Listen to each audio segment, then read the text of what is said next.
Hello and welcome everyone to the Mount Carmel Area 2020 Commencement Ceremony. Wow, what a time we are living in. At the beginning of the year, I was told, senior year will be a year to remember. Well, I can wholeheartedly agree with that statement, as I'm sure we all could.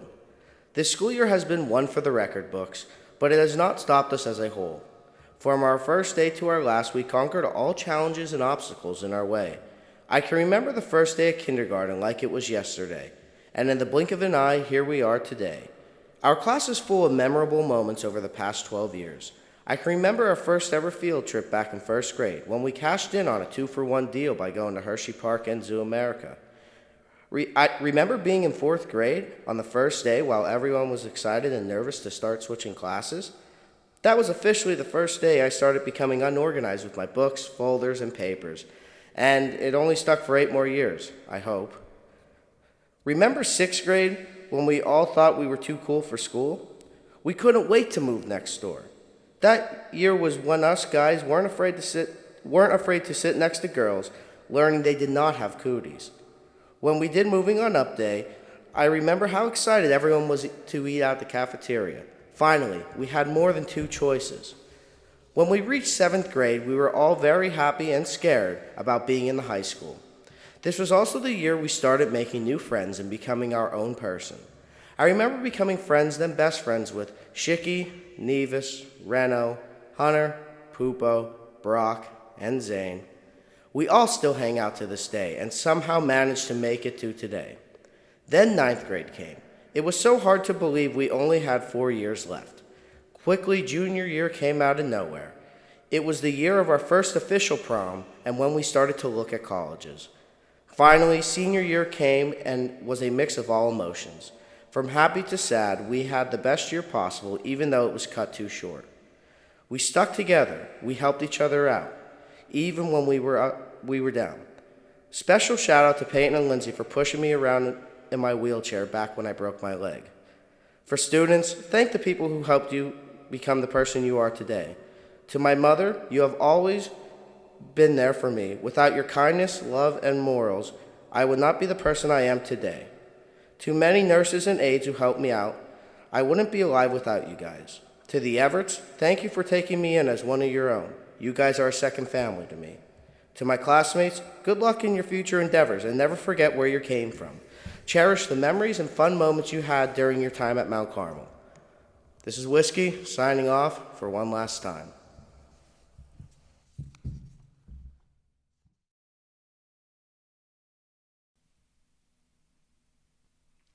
At this time, it gives me great pleasure to introduce the members of the MCA Administrative Team and School Board. Senior High Principal and Curriculum Coordinator, Mrs. Lisa Verano.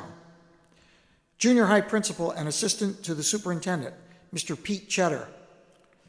Elementary School Principal, Ms. Susan Nestico. Special Education Coordinator, Mrs. Nicole Edmondson. Elementary Dean of Students and Athletic Director, Mr. Gregory Sikavage. K-12 Assistant Principal, Mrs. Amanda Stepanaski. Business Office Manager, Mrs. Karina Lesko. And the Class Advisor for the Class of 2019, Mrs. Erica Nestico. School Board members, Mr. Robert Muldowney, President. Mr. Tony Mazzatesta, Vice President. Mrs. Donna James, Secretary. Mr. Ed Zack, Treasurer. Mr. Bill Brecker. Mr. James Britt. Mr. Jose Gonzalo. Mrs. Cheryl Latour. Mr. Joseph Zanella. Attorney Edward Greco, School Solicitor. And finally, I'd like to acknowledge the key to our graduates' success. Please join me in recognizing the faculty of the Mount Carmel Area School District.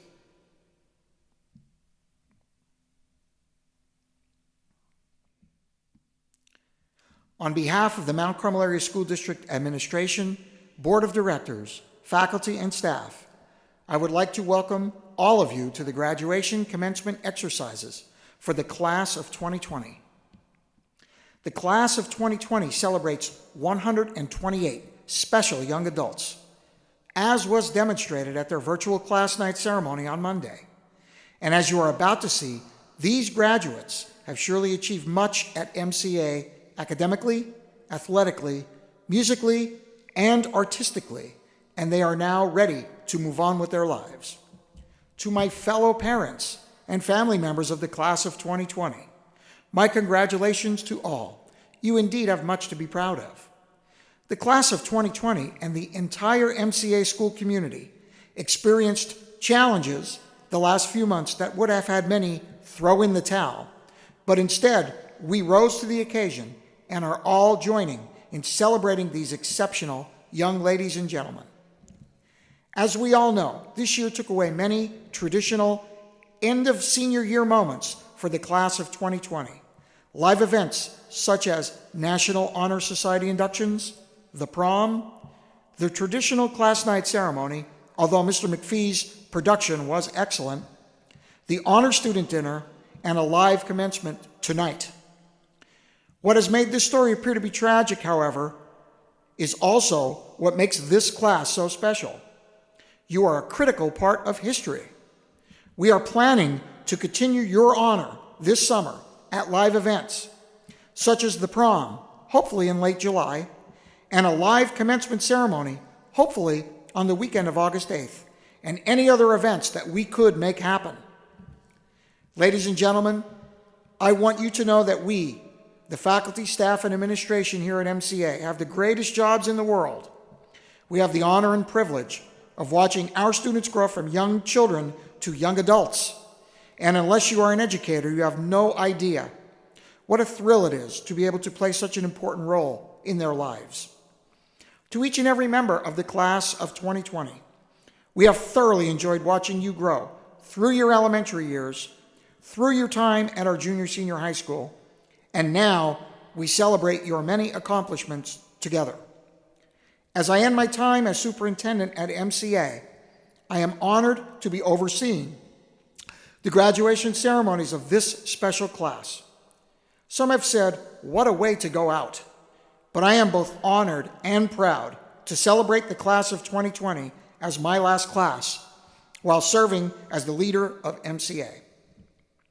Finally, to all of the graduates, even though you may be referred to as the COVID-19 class, you will always be fondly remembered as one of the finest classes in the history of MCA, the class of 2020.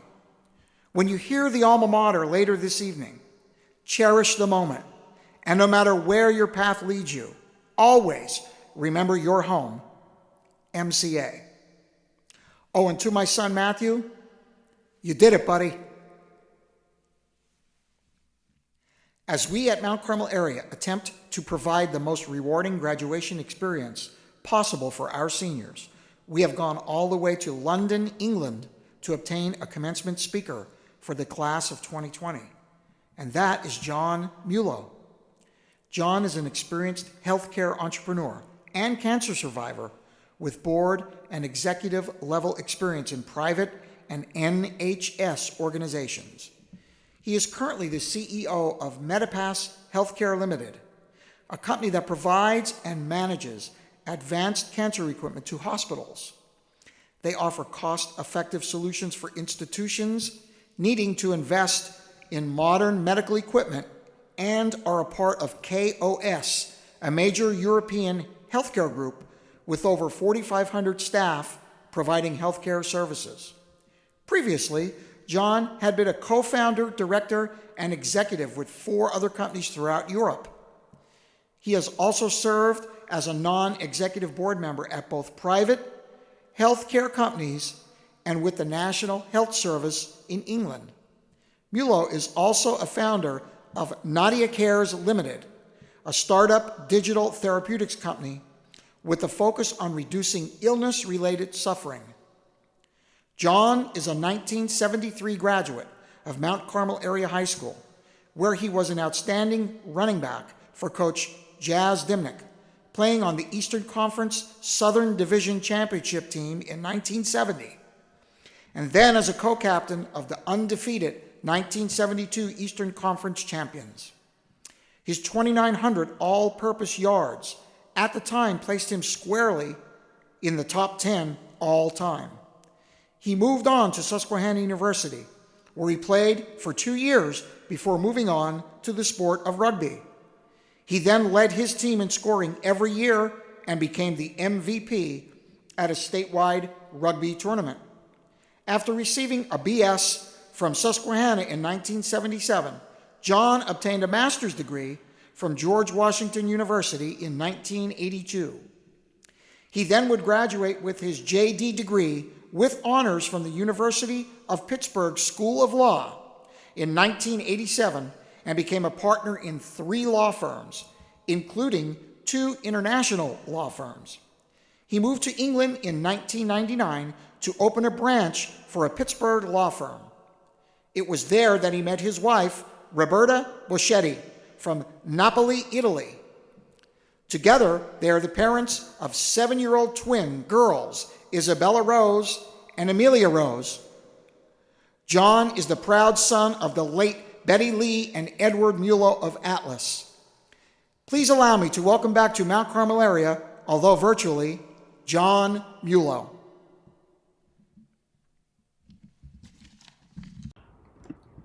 Hi everybody, welcome from London.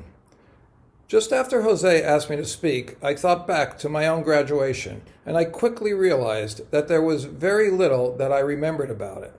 It turns out almost no one remembers much about their own graduation. This is especially true when it comes to the graduation speech. My first thought was, this is really good. I can say today whatever I want and no one will remember anything that I say. My second thought, however, was to try to make the speech memorable. So I set myself the lofty goal of making this speech memorable, at least to some of you. To do this, to make it memorable, I'm going to talk about aging, illness, and death, subjects that are not so typical for a graduation speech. It won't be all doom and gloom, however, because I'm going to talk to you about these topics in the context of happiness. Before getting into happiness, I want to spend a few minutes about my background, setting the context for talking about happiness. But first of all, welcome again to everyone. Welcome especially to the school board members, administration, faculty members, parents, family, friends, and most importantly, a warm welcome to our honored guests today, the Mount Carmel Area High School class of 2020. Even if you do not remember this speech, you will never forget this graduation. Unfortunately, we are living in a difficult time worldwide and a dark time nationally with the spread of COVID-19 virus and with the killing of George Floyd. The last 7 or 8 days have really been horrific. Perhaps it is prescient to choose happiness as a topic, as it seems, at least collectively, we are really far from it. It is truly one of the scariest times in history to leave high school and to enter formally into adulthood. Nonetheless, I have little doubt that you will move forward successfully.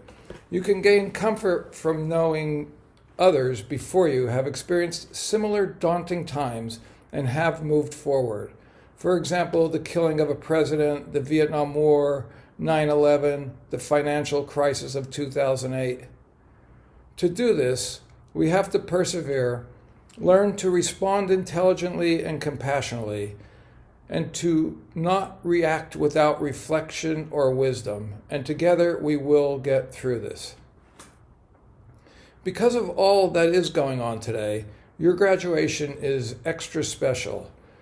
In fact, it is historic, and I'm sure you will proudly tell your children and grandchildren about it in years to come. I want to thank you for inviting me to share this very special day with you. For me, it's an honor, but even more so, it is personal. It's personal because I was born in Atlas. I graduated from Mount Carmel Area High School. I love the coal region. In my life, so far, I have lived in 7 different places. These include small towns, Atlas being the smallest, and large cities, including Washington, D.C., Memphis, Tennessee, Pittsburgh, and now London, England. When I lived in Atlas, I actually felt sorry for people who lived in cities. Where did they play? Where did they go? How did they stay safe? It turns out I really like cities, but I also really liked every other place that I lived. Each was different, and yet each had influenced who I am. I made new friends, I saw different ways to do things, and I became part of new communities. No matter, though, in my heart, I always return to Mount Carmel.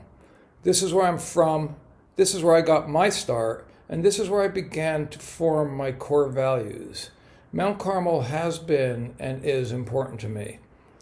So you'll ask, why is Mount Carmel special? To my mind, it is special, and it is special because of its people, its sense of tradition, its sense of hard work and fun, and the community. In essence, it's the relationships with all of this that makes Mount Carmel so special to me. Growing up in Mount Carmel, I was blessed in terms of relationships. I had good friends, a large, very close-knit family, parents who gave me unconditional love. I have a loving sister, loving aunts, uncles, nephews, nieces, and cousins. And this support, the support that I got through these relationships, gave me security, confidence, and courage. Courage to take risks, to move to different cities, and to try new things. I could not be here today, however, without mentioning the impact of sports. Playing sports at Mount Carmel was and remains a huge part of my life. I had fantastic teammates, and we came from a super strong tradition of great teams before us. I had a series of amazing coaches from whom I've learned not only about the sports, but about the virtues of hard work, preparation, and teamwork. To mention a few, Lenny Guarna, George Rona, Jazz Dimnick, Jerry Breslin, and others. I don't think I realized it at the time, but what an advantage it was. What a head start that I had because of these coaches. I remember each of them fondly, as empathetic, as kind, and as wise men. And perhaps Jose can fact check this, but I believe that everyone, or nearly everyone, in a starting position on the 1972 football team went on to further their education. If so, this is remarkable at any school. I recall that playing sports was my priority. Reflecting on that now and preparing for what to say today, my only thought is, wow, how lucky was I to have sports as my priority. I think it's really not possible for many kids in many parts of the world to have playing sport as a priority when so many of their basic needs are not being met. Professionally, I worked as a hospital executive, a corporate lawyer, a commercial lawyer. Today I'm on company boards. I'm the CEO and the founder of several companies. For people my age, this diversity of professional experience is really very unusual, but I think it could become the norm for you. Now that you know my background, let's turn to the main subject of my speech, happiness. I'm going to share with you 3 insights and 2 trends that I believe could help you to live a happier, more contented life. So let's start with, what is happiness? To define happiness, let's actually start by what it is not. By happiness, I'm not talking about joy or short-term pleasure, like I'm so happy that I'm graduating today, or I'm happy that I got this new shirt or new skirt or even new car. Instead, I'm talking about peace of mind, inner peace, a state of well-being and contentment that stays with you during thick and thin. But I must note that it does not mean that you will not experience pain and suffering. Pain and suffering are really normal human conditions, and in fact are needed to be experienced to experience happiness. The first of the 3 insights is understanding that everything changes and that there is comfort in this change.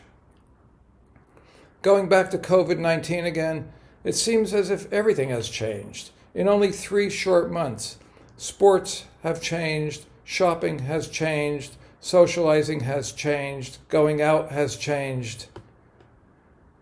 Dealing with all of this, it helps to understand that everything is always changing all of the time. I'll repeat that. Everything is always changing all of the time. Understanding this is to understand the concept of impermanence. If you understand impermanence, you soon realize that both positive and negative events, circumstances, thoughts, or emotions will not stay as they are. They do not last. Knowing this actually leads to equanimity, peace of mind, and a happier life. When we are fully aware of impermanence, it's much easier to know and accept the negative and bad times because you know they don't last. It's also easier to accept the fleeting and dissipating nature of good times because, again, you know that they don't last. Change is inevitable. More than 20 years ago, I was diagnosed with cancer. Being told you have cancer is really difficult. When you're faced with the possibility that you might die, when you're faced with your own mortality, you really begin to understand impermanence.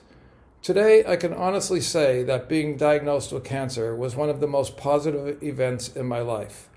I learned important lessons right from the beginning, such as impermanence, as well as others. I'm happy to talk to anybody about the other lessons I learned if you would like to speak sometime after today. So this leads to insight number 2. Insight number 2 is to practice gratitude. The concept of impermanence really nicely leads to the concept of gratitude. When you know something you like is impermanent, you automatically value it more. With gratitude, people acknowledge the goodness in their lives. In the process, people usually recognize that the source of that goodness lies at least partially outside of themselves. As a result, gratitude helps people connect to something larger than themselves as individuals, whether they connect to other people, nature, or a higher power. When I was going through my cancer treatments, I saw good within the bad. I learned what was of true value to me and what was not. My family, my relationships, my health, these are of true value. I even started to see the good in having cancer, and this was because of the lessons that it was teaching me right from the beginning. Research has shown that gratitude can improve general well-being, it can increase resilience, strengthen social relationships, and reduce stress and depression. The more grateful people are, the greater their overall well-being, and the greater their life satisfaction. The studies show that practicing gratitude will be more. The studies show that in practicing gratitude, you will be more alert and more generous, more compassionate, and happier with a greater capacity for joy and positive emotions. The last insight number 3, is to practice altruism. Altruism is behavior motivated by the unselfish goal of helping others. The absolute best way to create your own happy life is to take care of others. Do not be selfish. It is foolish and short-sighted. If you're feeling anxious or scared in your current circumstance, turn your attentions outwards to help others, and this will in turn help you. By helping others, you are really helping yourself. It's a win-win.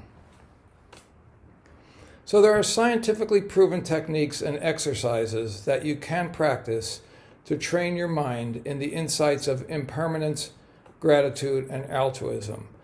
And I'm more than happy to speak with anyone who is interested in learning more. Please feel free to get in touch. So now moving on to the 2 trends that might impact your lives moving forward. The first one I am seeing more and more of in business, and it's a movement referred to as conscious capitalism. What is conscious capitalism? Conscious capitalism is first and foremost a philosophy.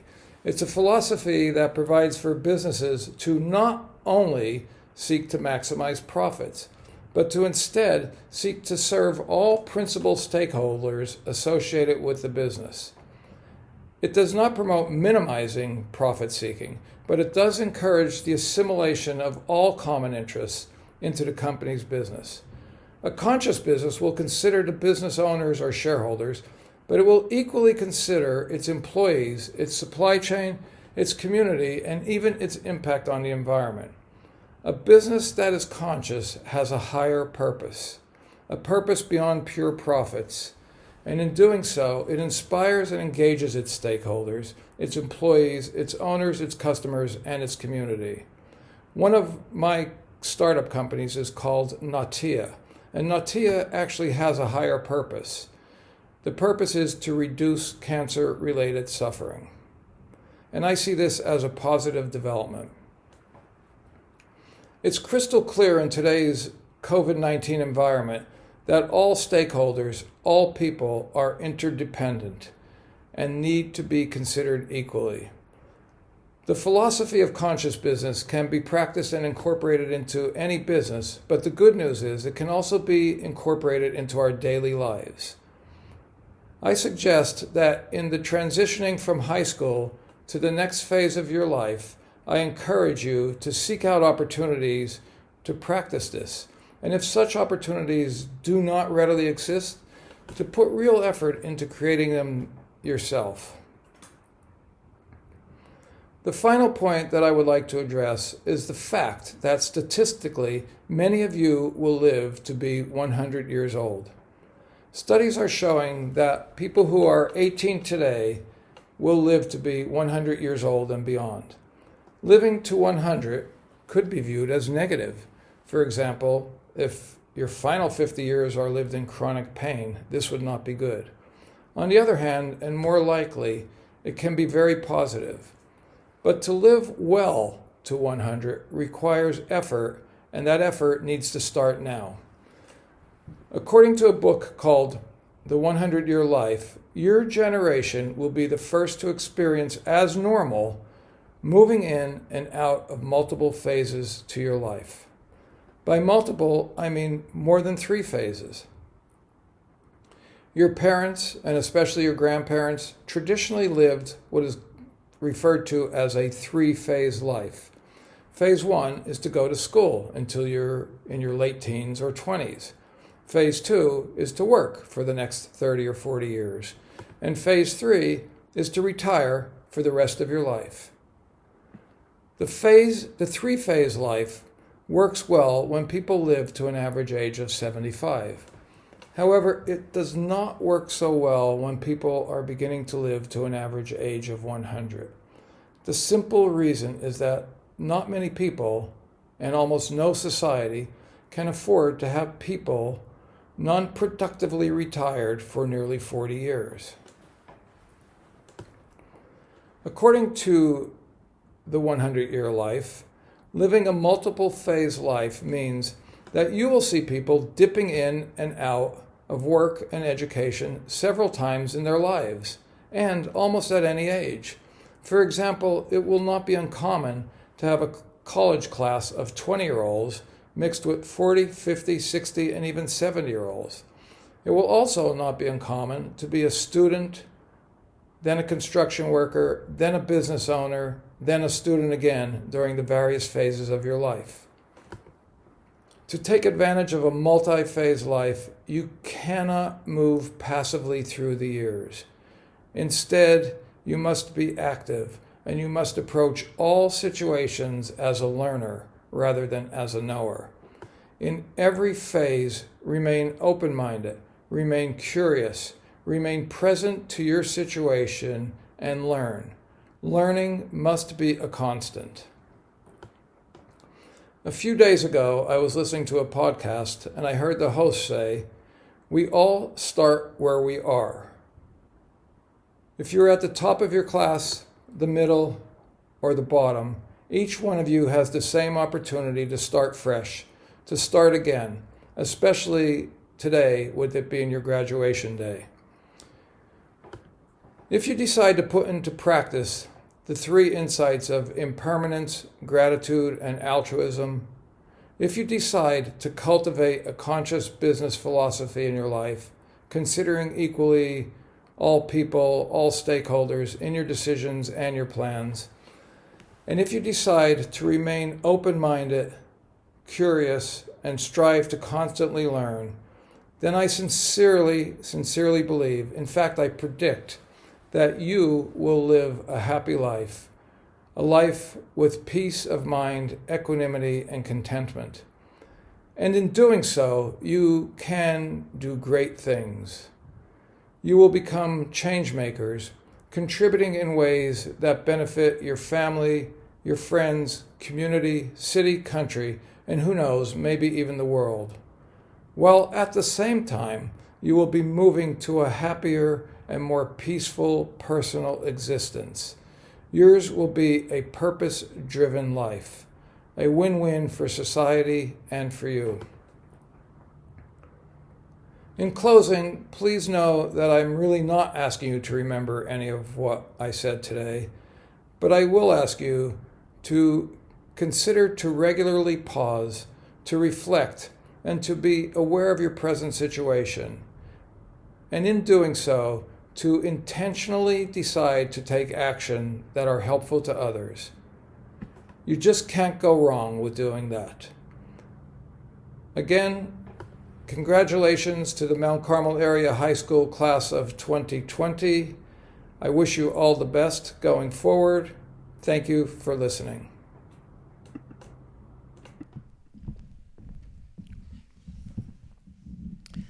Thank you, Mr. Mulo, for delivering such a profound and thoughtful message to the members of the class of 2020.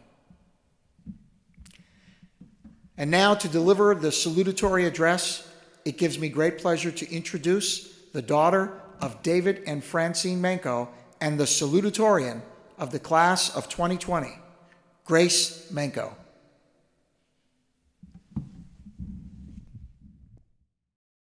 Good evening, friends, family, staff, and my fellow classmates. First, I would like to start out by saying, as most of my classmates may know, I happen to be a very emotional person. So this is just a warning in case I start crying while giving this speech. 6 years ago, or maybe 7, we all entered high school together as 7th graders. I can remember it like it was yesterday. I felt like a baby walking past these huge teenagers who all looked like they were 30 and had beards. It felt like we would be trapped in school forever. And I know that high school wasn't the best time for all of us. We all had our own struggles to deal with along the way. I'll admit, the only reason I came to school my junior year was because I knew I would miss Mr. Yarch too much, which definitely did not have to do with me being too scared I wouldn't be able to learn a calc lesson if I skipped. I know 2020 hasn't been the ideal year for us, but I am so thankful to be a part of the class of 2020 with you guys. It has truly been an honor to grow beside all of you. The memories we have made together are irreplaceable.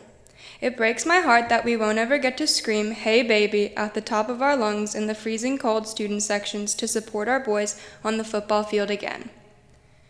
No more cutting in front of people or being cut off in the lunch line when it's chicken and waffles day. No more gravy voice. We were lucky enough to get to witness Mr. Randis flip his hair like Justin Bieber every day. We will never get another chance to argue with Mr. Niglio during study hall because there are more than 4 people at a table. No more storming the field after beating Shamokin in the coal bucket game for what feels like the 100th year in a row. We can't hide out in Mr. Forspring's room to make breakfast and jam out to fish in the Grateful Dead every day, and we will never get to hear him yell at Noah or Angel for putting on crappy rap songs again. I think some of you will even miss Mrs. Shockey's art projects as much as I do. Speaking of art, I will never be able to understand how even though our school is only a 2-story rectangle, I still somehow got lost trying to find Mrs. Starr's room until 10th grade. On a more serious note, we have grown distant from people we thought would be in our lives forever, and we have made new friends along the way. Our lunch tables, ultimate frisbee teams, and relationship statuses have definitely changed over the years. I will never forgive Eliza for the year she left my frisbee team to follow a boy, and then they ended up winning the entire tournament. Although she violated girl code, I can say there have also been times where rivalries have ultimately brought our class closer. After all, Mr. Cunningham may have taught the Latin students to carpe diem, but Mrs. Lyash taught us Spanish students the most important lesson of them all. Chocolate cake, darn delicious, has pretty super slippery toppings that's very, very velvety. Even I have ordered some. Although some of us may be dying to leave the coal region for bigger and better things, we should appreciate how small Mount Carmel area is and the opportunity it has given us to form such close relationships with each other. I'll never forget all the times we told our parents we were going to do homework, but then hung out for hours at Dunkin' Donuts until they decided to kick us out. I will miss spending every day at Knoebels in the summer because there is nothing else to do, and it is going to be hard to come back home and go to Sheets without seeing 30 of my classmates there in a given day. Thank you to the parents for showing up to support us, whether it be opening night of the musical or game day. Thank you to the teachers who gave us their all and wanted us to succeed. Thank you to the administration for giving us the closest thing to a real senior year in the middle of a pandemic. Each of these people took time out of their fast-paced lives to help us slow down and capture these moments that have made us who we are today. While we'll always carry these memories and experiences at MCA with us, the best is yet to come. To quote one of my favorite movies, Ferris Bueller's Day Off, life moves pretty fast. If you don't stop and look around once in a while, you could miss it. While the end of high school is supposedly the beginning of the real world, it is important for us to take a step back from the chaos in life and just enjoy the moments as they come. Make it a great day or not, the choice is yours. It has been a pleasure, MCA. Congratulations to the class of 2020.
And now, to present the valedictory address, may I present to you the son of Jason and Margaret Barnhart, and the valedictorian of the class of 2020, Tyler Barnhart.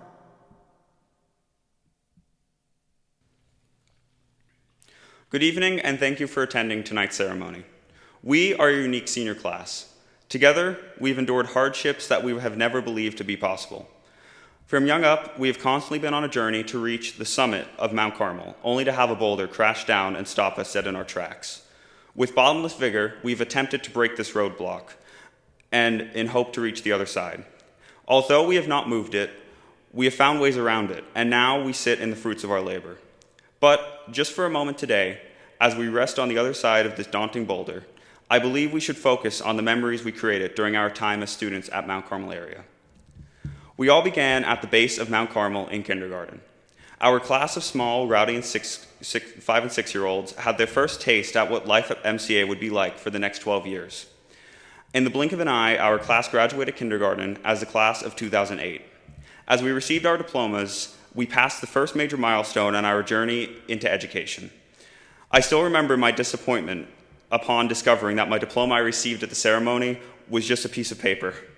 Following our first year of schooling, our class gradually grew and defined as we climbed the seemingly endless mountain of elementary school hierarchy. As we developed both mentally and physically, we made memories and created lasting friendships that many of us still hold today. I feel as if it was just yesterday that I was seated next to Ryan in Mrs. Van Norman's second grade class. Once meeting, Ryan and I made so many exciting memories, and Mrs. Van Norman soon regretted seating us next to each other. Swiftly, our class pushed our way past each grade with determination.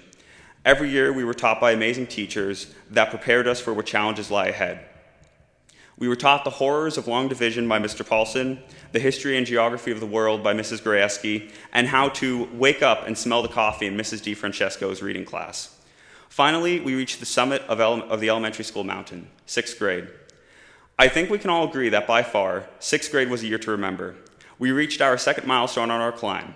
We were the seniors of the elementary school. In that one hallway, hundreds of memories were created. Mini-thon, now known as Think Big, was introduced. Fun fair was planned, Star Search performances were practiced, and the list goes on. But swiftly, these events became memories, and our class was preparing for our next climb, a climb on a mountain that dwarfed that of elementary school. The next seemingly impossible climb was high school. We entered once again at the bottom of the slope as 7th graders. Quickly, we all learned the inner workings of our new building, a place of mystery and enrichment. Unlike elementary school, high school provided us with a chance to find our niche at Mount Carmel. Some of us focused on the visual and musical arts, and others found their passions on the field, participating in the great history of Mount Carmel athletics, and some found a mix of both. I myself found my home in the TV studio with Mr. McPhee and in the art room with Mrs. Starr. In those two rooms, I not only learned the lessons of the discipline, but also about life. With Mrs. Starr, I learned how to not rest until I was satisfied with my work. With Mr. McPhee, I discovered how to learn and think for myself and adapt to anything that approaches me. But most importantly, I was taught that the fastest way from point A to point B was a straight line. All jokes aside, studio and art were the two subjects that allowed me to express myself and make new friends along the way. I will never forget all the conversations Jade and I had before football games, the times that Aaron and I were down in the field taking pictures as the action unfolded, or most importantly, when I asked Mackenzie to our 8th grade prom, or 8th grade formal during an art club session. As we climbed the mountain of high school, each of us had experiences such as these that we will cherish forever. Memories of the Red Tornadoes fighting it out under the Friday night lights, our amazing musicals that our cast and crew worked tirelessly to produce, or the many club trips that had their own unique memories made. Most importantly, we cannot forget about the amazing teachers that were by our side as we climbed the mountain of our senior year. In 7th grade, we experienced the dangers of Bath & Body Works with Mrs. Candelora and learned to never fall asleep in Mr. Connolly's class, or you would most likely get yelled at by his megaphone. At this point, we also met our class advisor, Mrs. Nestico, who, although losing both of her co-advisors, stuck with us through our climb to the summit, and I sincerely thank her for all that she has done. As we moved on into 8th and 9th grade, we met Mr. Cunningham with his unique and bizarre phrases, or Mrs. Lyash with her many ruly and trulies. Swiftly, we reached the peak of our high school climb as juniors and seniors of the school. Here, I met Mrs. Michaels and Mrs. Saliga, who supported me with every step I took. Mrs. Jarrow, who would aided me in advancing my writing skills, and also checked over the speech for me, because if she didn't, it was a mess. And Mr. Yarch with his many soapboxes during calculus class. Throughout our climb during high school, all of us have been taught by a teacher whom we will never forget. Each class was unique and provided us with much more than just an education. Finally, together as a class, we reached the peak of our Mount Carmel climb, the final milestone. Today, each of us sit anxiously waiting to set our flag on the peak of the mountain, frightened but prepared to continue on our trek into the unknown. There are a multitude of mountains still yet to be seized by the amazing potential that our class holds. Our mountains that lie ahead come in different forms. Some of us are moving on to a path of higher education in colleges or trade schools, and others are preparing themselves for the workforce or military. No matter what trek you are preparing to endure, we all will still have commonalities. We will still all be alumni of Mount Carmel area, and we will be connected by what struggles we have endured in the past. As we move forward, I want us all to never forget our times here at Mount Carmel area. In the future, if you ever are struggling or face hardships, take a moment to step back and reminisce on what memories you made in high school. Before we all take our final step on our climb, I would like to personally thank all the faculty, staff, administration, and school board, especially Mr. McPhee, who alone has had one of the largest impacts on me throughout my climb of high school. I would also like to thank my family, especially my mother, Margaret, my father, Jason, my sister, Emily, and my grandparents, who supported me unconditionally and pushed me to tackle any goal. Also, I thank my friends and the community for supporting not only myself, but our class during our trek throughout high school and our current hardship. And last, but certainly not least, it is my honor to congratulate all of the members of the Mount Carmel area graduating class of 2020 for finally placing their flag at the peak of Mount Carmel, and I wish you all the best of luck with all of your future endeavors. And yes, Mr. Yarch, this is the end of my soapbox.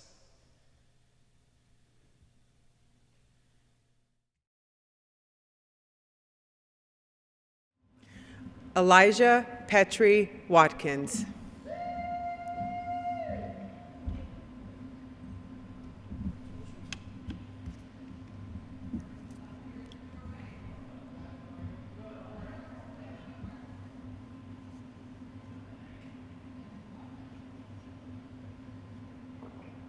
Grace Cameron Manko.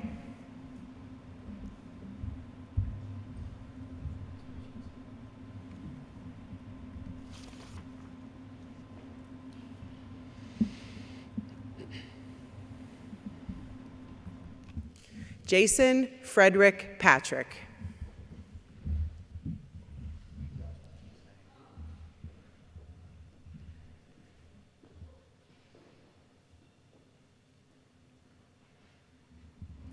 Eliza Victoria Nevis.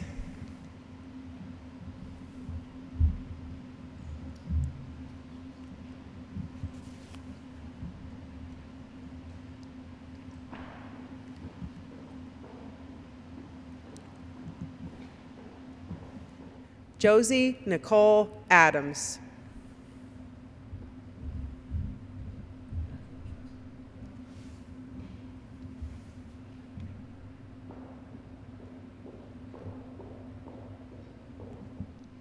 Jacob Edward Edzema.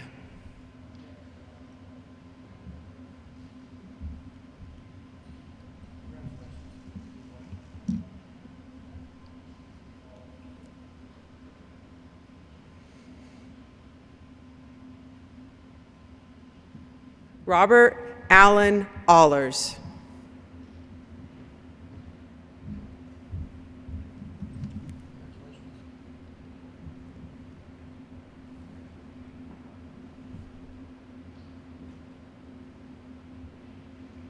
Marcus Alexander Akers.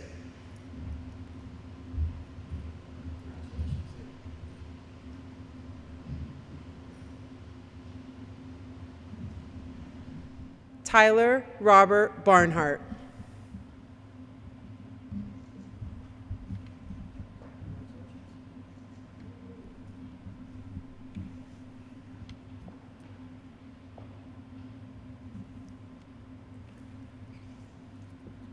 Angel Francis Barwicki.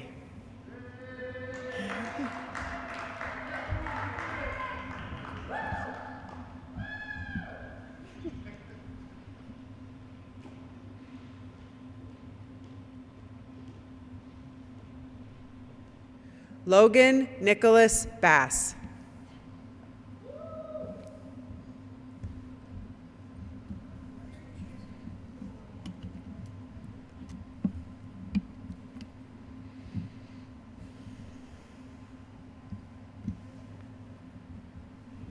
Donovan Joseph Beaver.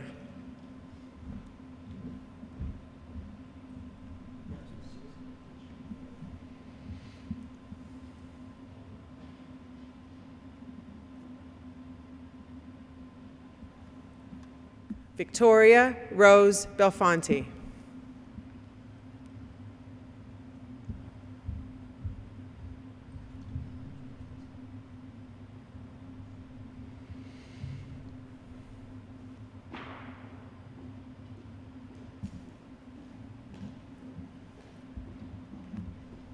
Joseph Thomas Bendis.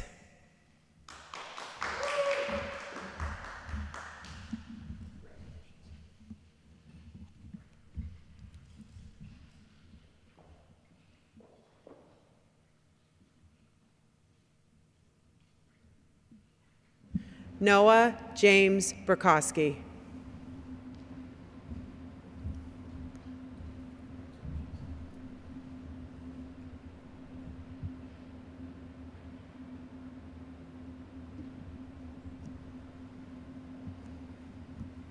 Brooke Lynn Bernini.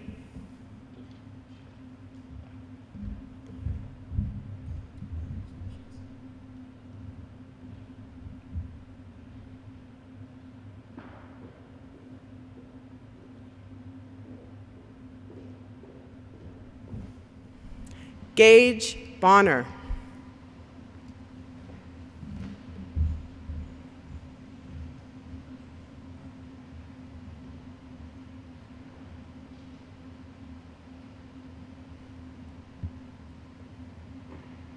Cesario Barrero.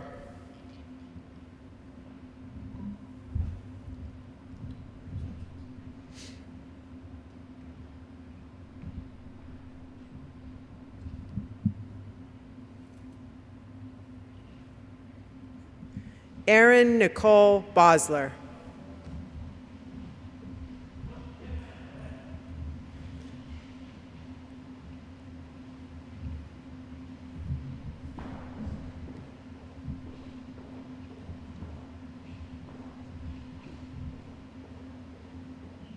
Haley Michelle Bressy.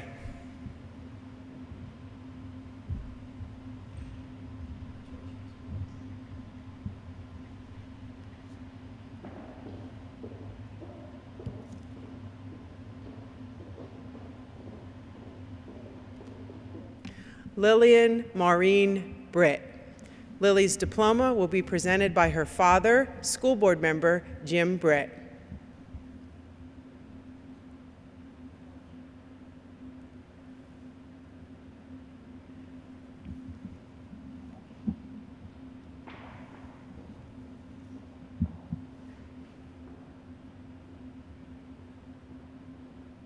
Abigail Rose Brokenshire.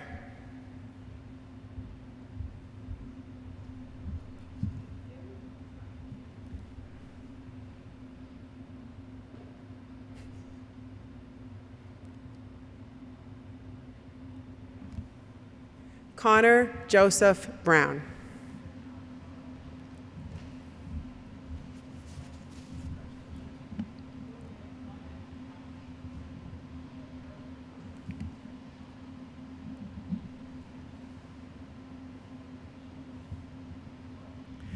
Michael Anthony Booker.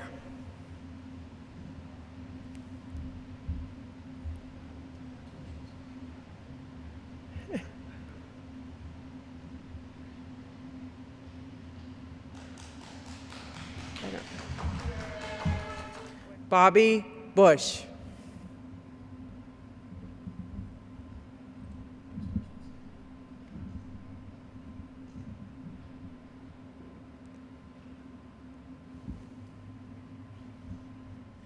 John Joseph Chapman.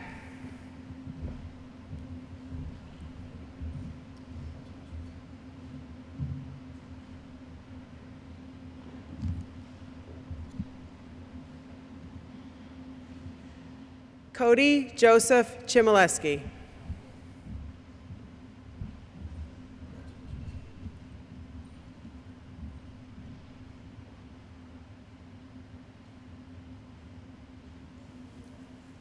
Sierra Elizabeth Clayton.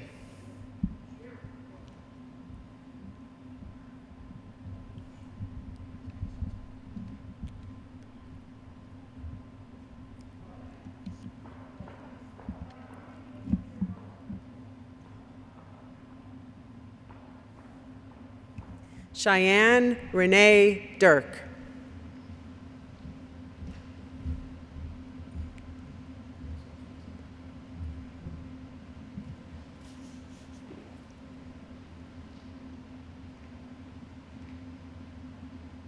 Haley Dirk.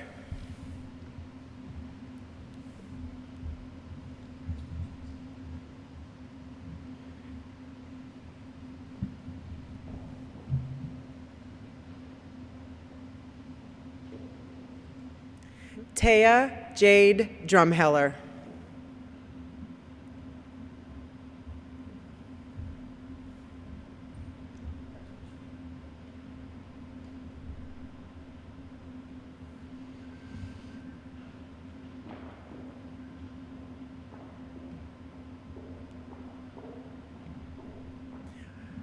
Riley Ingelke.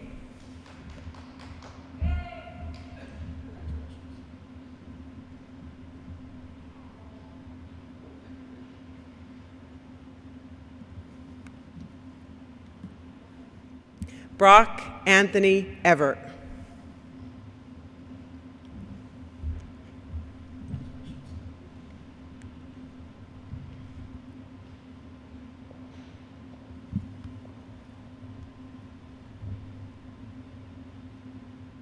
Ramsey Logan Fisher.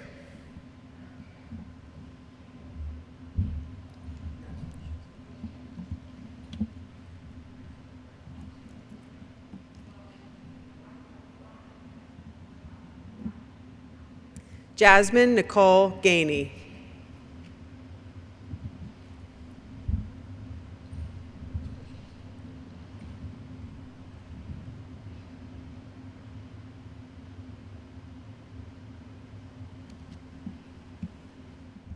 Peyton Elizabeth Galitsky.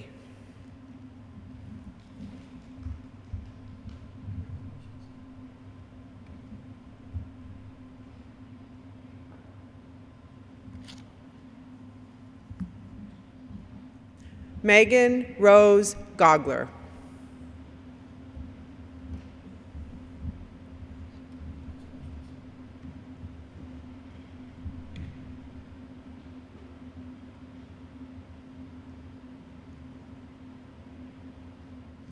Cade James Geary.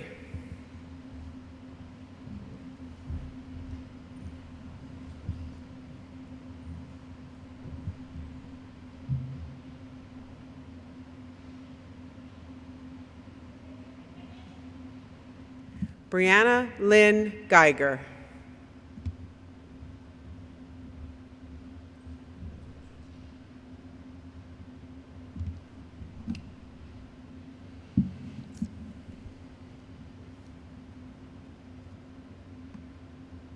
Ryan James Green.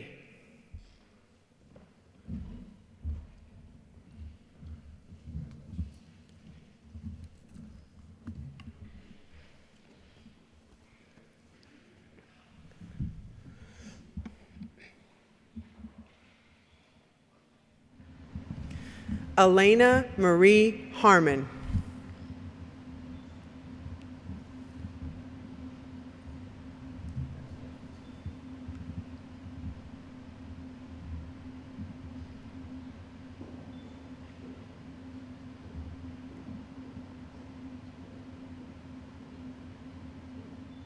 Chloe Madison Heim.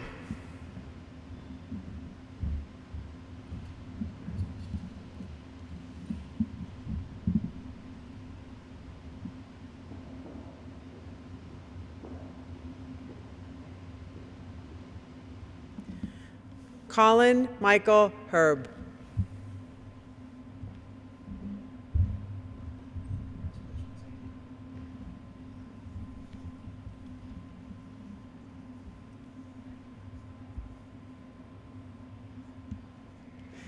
Angel Rose Herzog.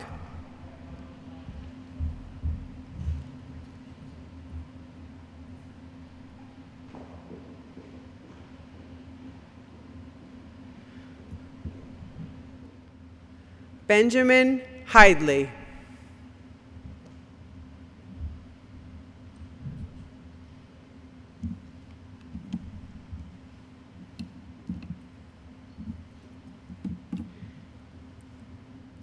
Evan Raymond Scott Hornberger.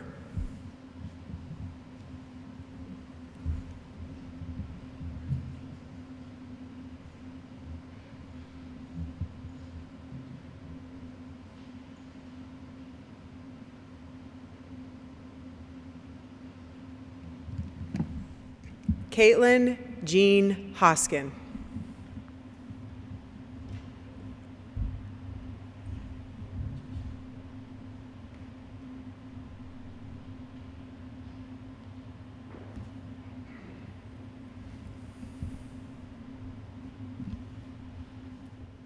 Kennedy Irene Joseph.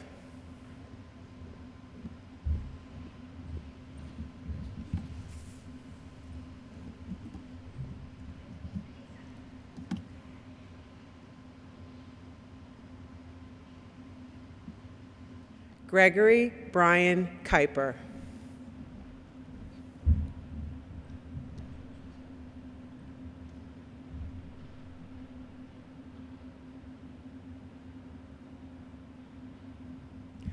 Lindsay Sarah Klusman.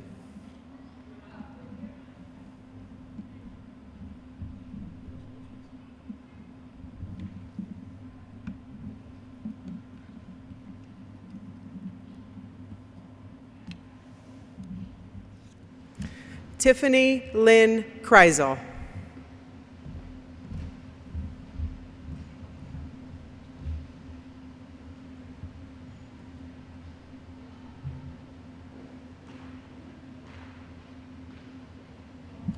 Christopher Michael Craw.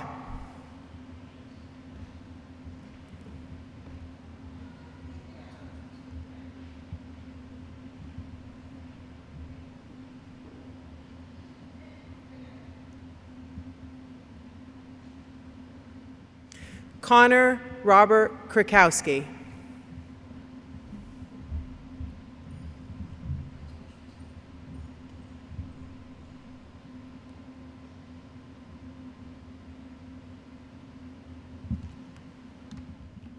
Dylan James Latshaw.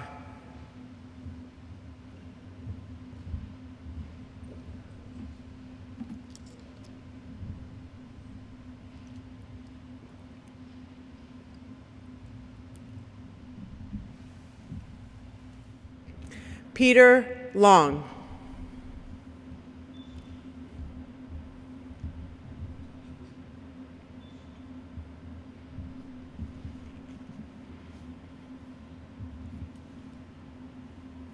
Cole Alexander Lepotsky.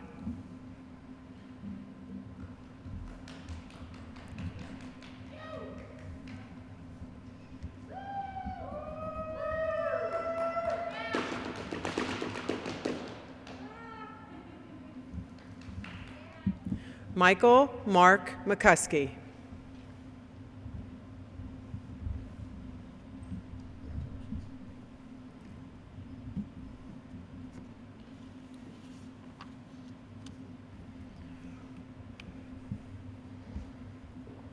Nathaniel Edward Malkowski.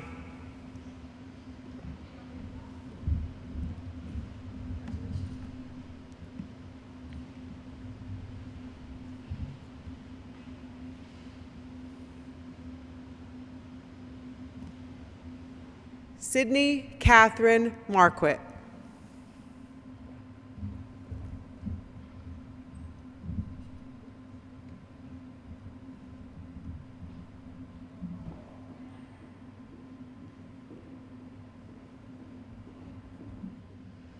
Marissa Nicole Matakaitis.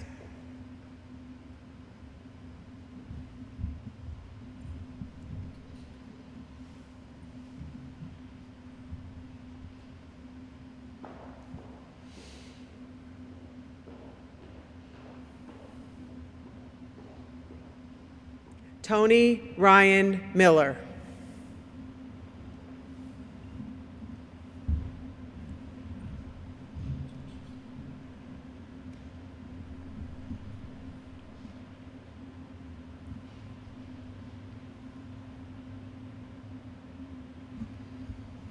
Hunter Michael Minig.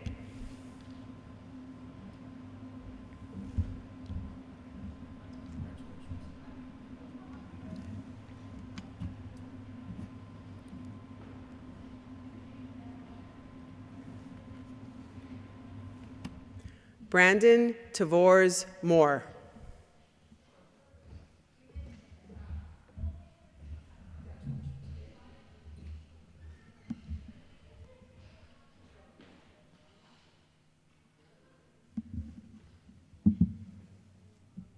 Trent Austin Moser.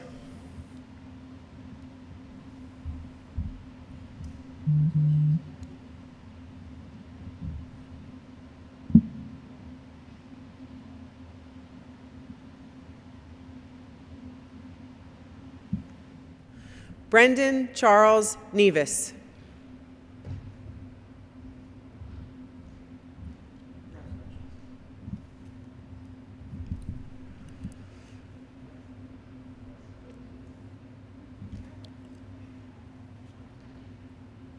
Brianna Lynn Oakley.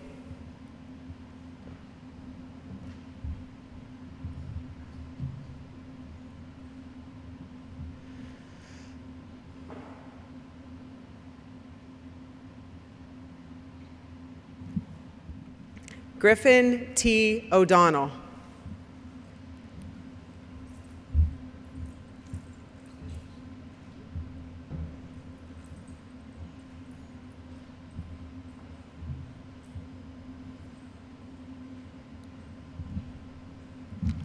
Michaela Lynn O'Cronglis.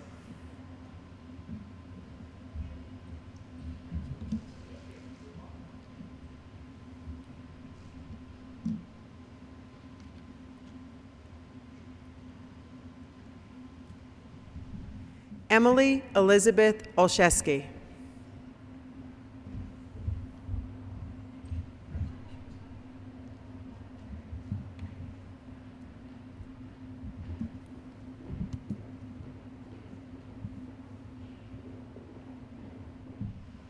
Michael Richard Price.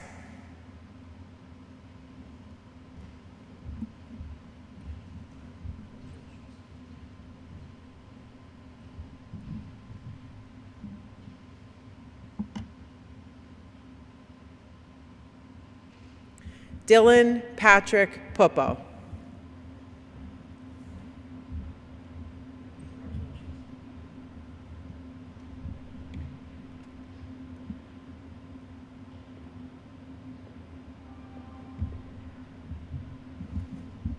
Michaela G. Purcell.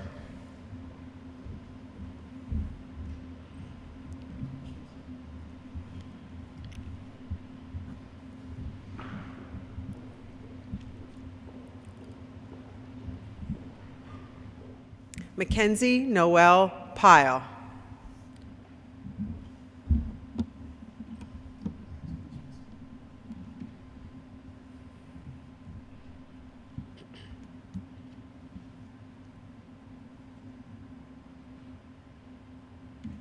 Jacob Paul Raker.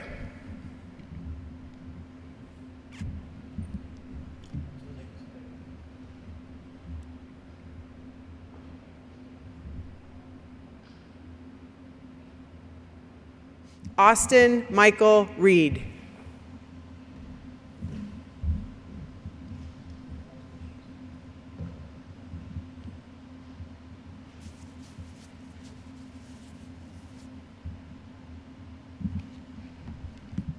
Ireland Marie Reed.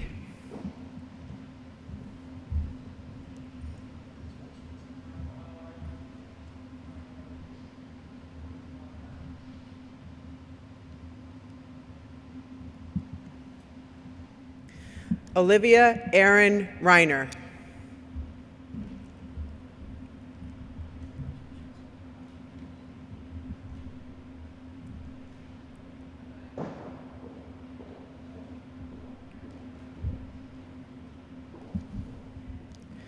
Thomas Michael Reisinger III.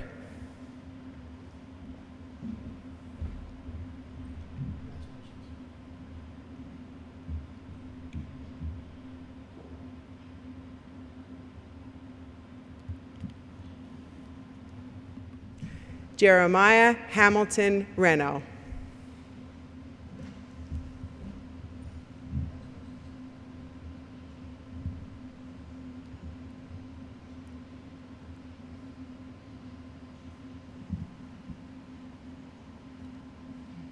Joshua Michael Ritz.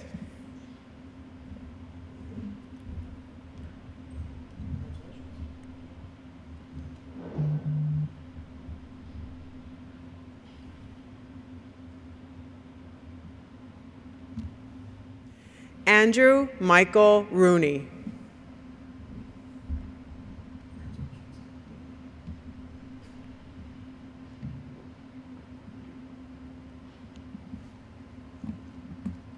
Olivia Renee Rusk.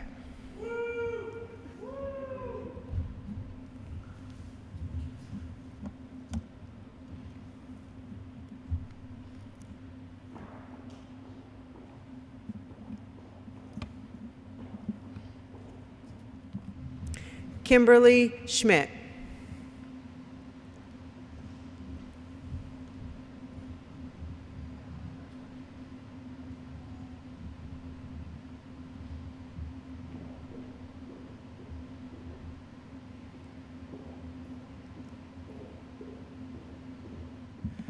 Michael Salvatore Chicatano.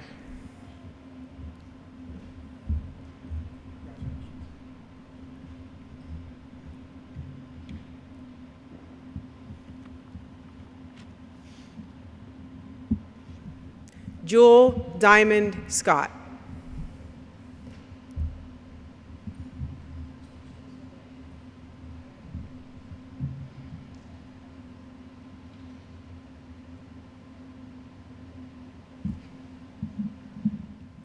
Trevor Angelo Schultz.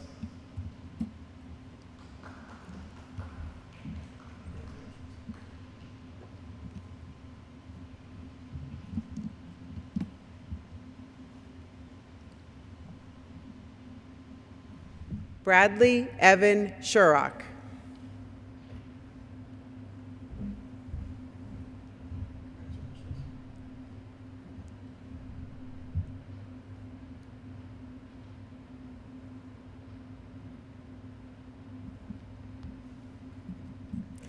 Alex Seipel.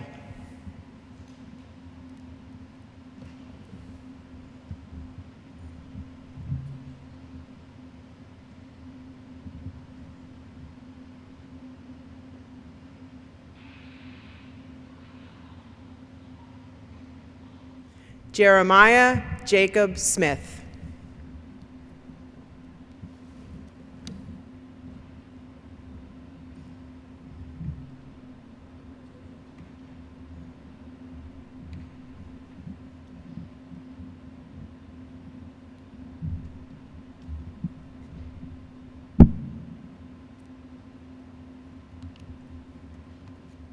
Jonathan Solar.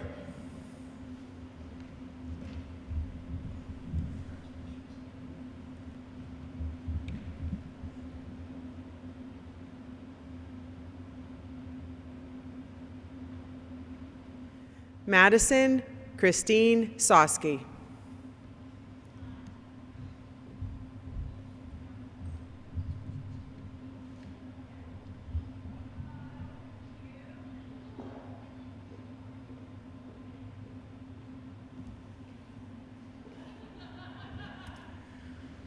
Bryson Warren Sourbeer.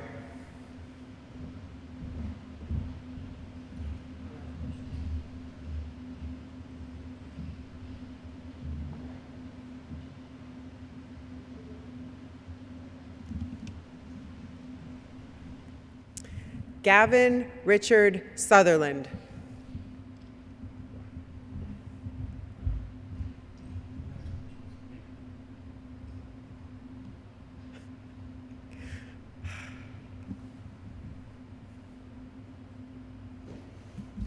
Matthew Bernard Steller.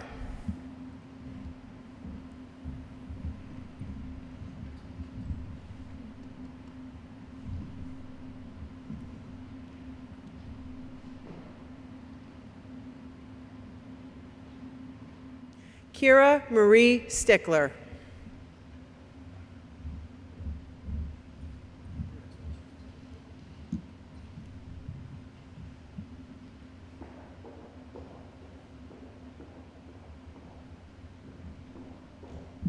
Angel Lee Ray Strohecker.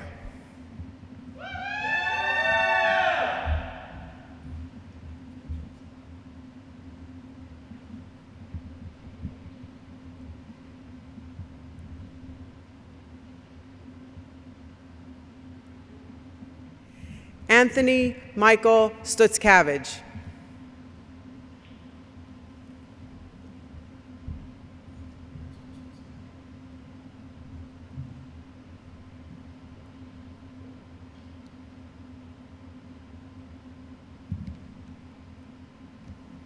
Emily Zatney.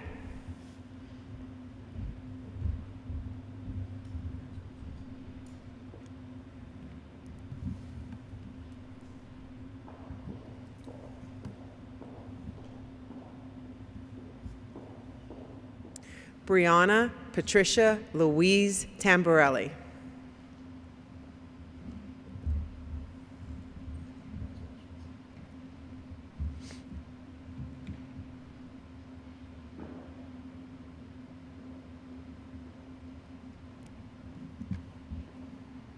Ty Tanny.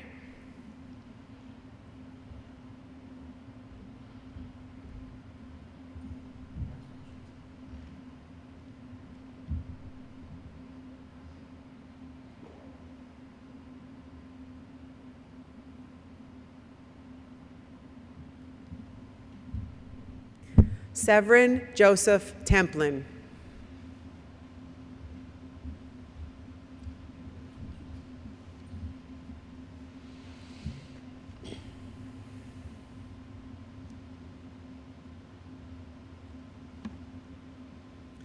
Keandra Diane Thomas.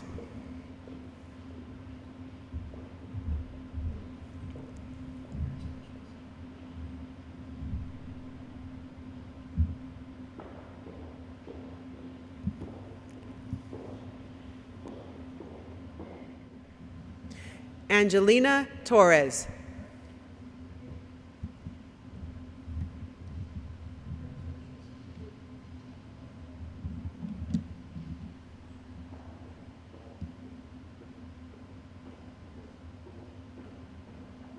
Cassandra Marie Troutman.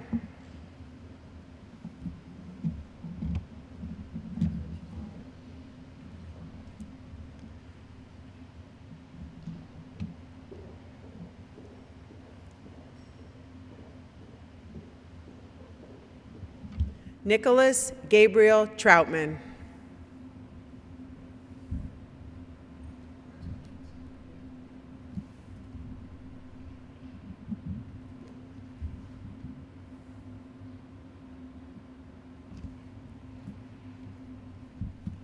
Angel Velasquez.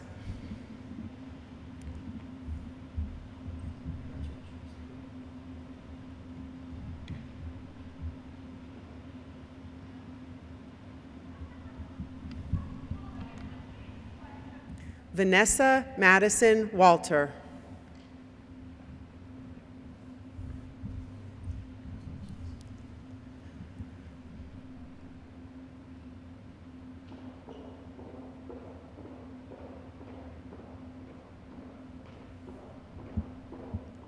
McKenna May Watkins.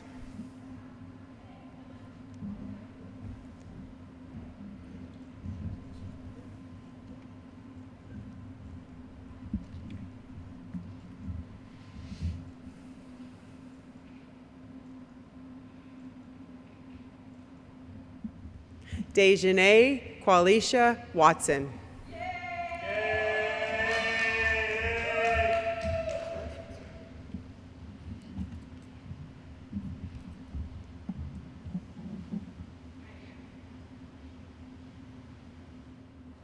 Shane William Widener.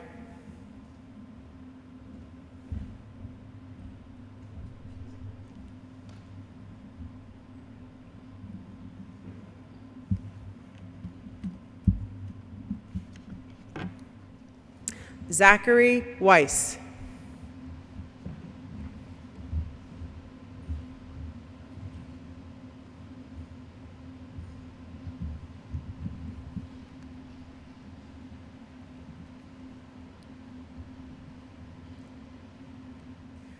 Logan Thomas Wills.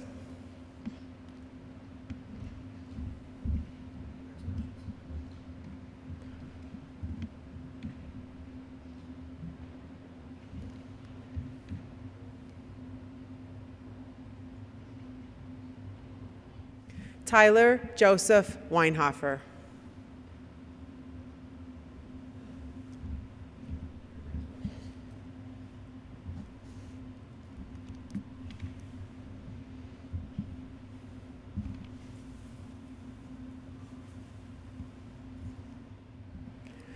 Jade Lee Whitmer.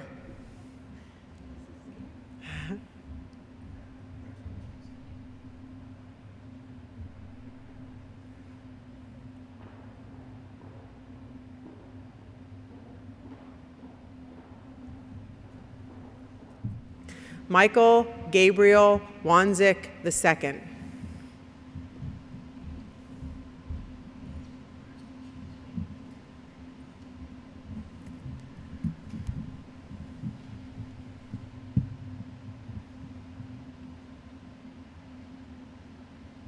Tyrese William Wood.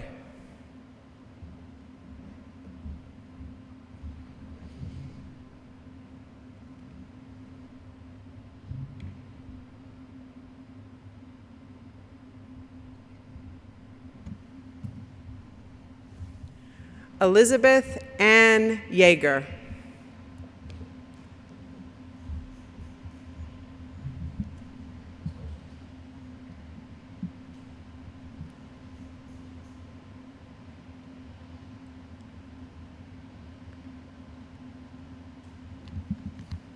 Russell Robert Yoder.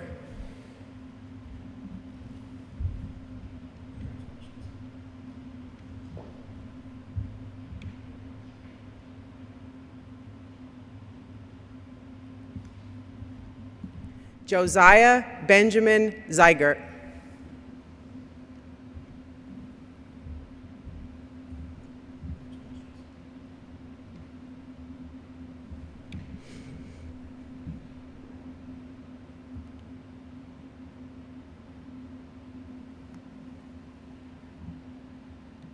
Bryson Carl Zavanchik.